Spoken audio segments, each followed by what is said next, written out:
Hey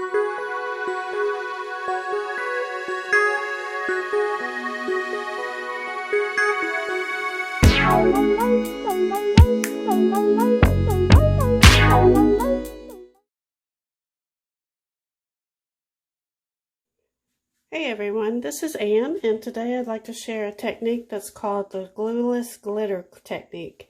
It has very basic supplies that you need. You need Versamark, you need glitter, and you need clear embossing powder, and that's it. You can use this with a stencil, you can use it directly onto a die cut, a stamp, whatever you would like. So today I'm going to be using it with a stencil. I'm going to use the Tim Holtz bubble stencil. This is available in the shop, and I will have a link in the description below where you can get it. Okay, we also will use Versamark. This is also in the store, and I will have a link with that.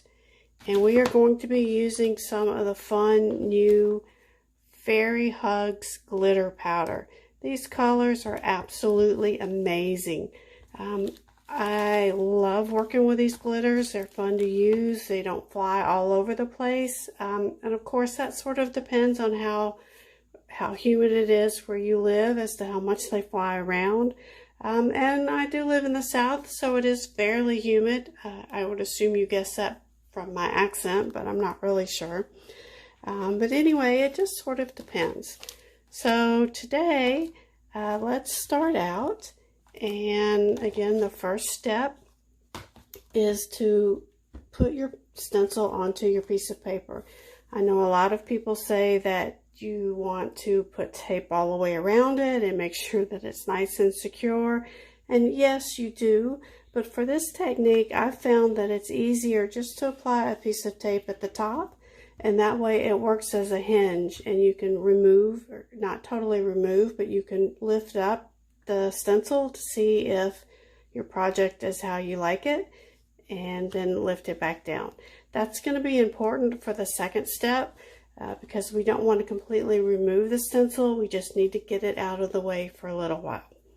Okay, so the first thing we're going to do after we have taped our stencil down is we're going to cover the open areas with the Versamark.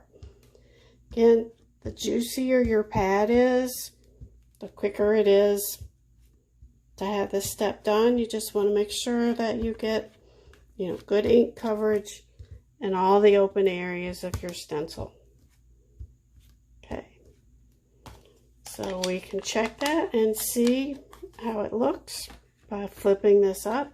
And again, it stays in place, and you can see the watermarks on there just slightly, which is perfect.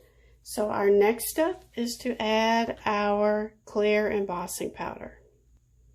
I happen to keep my clear embossing powder in a larger tub. It just makes it easier for me to get it in and out, and to put it back in when I don't need it anymore.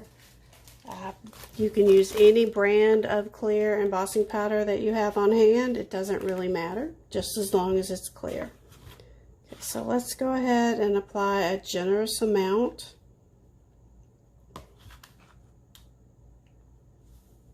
To our area.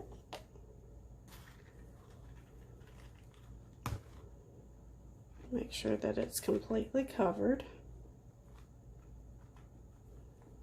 Okay, that looks pretty good. Put back the excess, and I can move it around, and yes, I think I have everything covered. So the next thing I want to do is I want to heat emboss this. Again, you want to make sure that you keep your stencil flipped up and out of the way because you don't want to melt that plastic. So hang on just for a minute while I go heat emboss this. Okay, so that looks really good. We've got it all heat embossed, and now we're ready for the next step. So we're going to flip our stencil back down, and we're ready for our next step, which is adding more Versamark. So again, cover up your areas with your ink. Nice and juicy. Okay. Get that first mark out of the way. And now we are finished with this stencil. So you can actually remove it and set it to the side. And we can start adding our glitters. I think for this project, I want to use some silver and maybe some of the yellow and the blue and the pinks, and just see. I don't know exactly what my background's going to be for yet. So I'm just going to have fun with it and just place it all around and sprinkle it all over the place. And I know that I will come up with a good use for it. Okay, so there's some of the silver. Tap off the excess. Now let's add a little bit of the yellow. Again, as you saw in the opening, you can use any color cardstock you like. The first one I used the purple cardstock with a deep fuchsia and turquoise glitter. For this one I'm just using white. So we've got that. And I think I want a little more of the yellow up towards the top. And just randomly placing it, no set pattern. Shake off the excess. And let's add some of the blue here and there.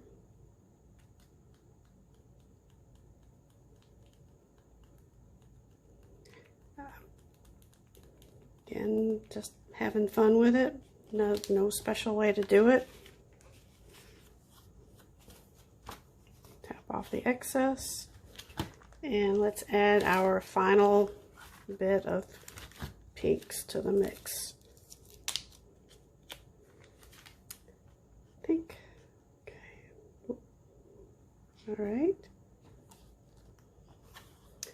One of the things, a tip that I've learned over the years is if you happen to not shake off all the excess glitter and you basically contaminate one color with a different color, what I do instead of throwing that out is I just have a separate container and I mix all of my mixed colors together to create fun new colors, and then that way I can use it whenever and wherever I want. Okay, so I think I'm pretty happy with that. So the next step again is to heat set this one more time. So let me go do that. All right, so now that we've got this heat set, you can see that we've got all this gorgeous shimmery color. One of the great things about this technique is that once you've heat set it for that last time, it is in place. You don't have to worry about it coming off on your recipient or in the mail or wherever. It is down there really good. And you can do so many different things with this. I hope you've enjoyed this quick and easy tutorial about using glitter and clear embossing powder. Again, I will link to all the products that I've used. The Fairy Hugs glitter powder, the Versamark, the stencil. It's all of those are sold on the website. And again, you can also use anything that you have on hand. One other quick note that I would like to make is that you can tell when it's ready, because as you start heat embossing the glitter for the final time, it starts to twinkle at you once it starts to melt into that embossing powder. So again, I hope you've enjoyed this. Please subscribe and come back and see us soon. Bye.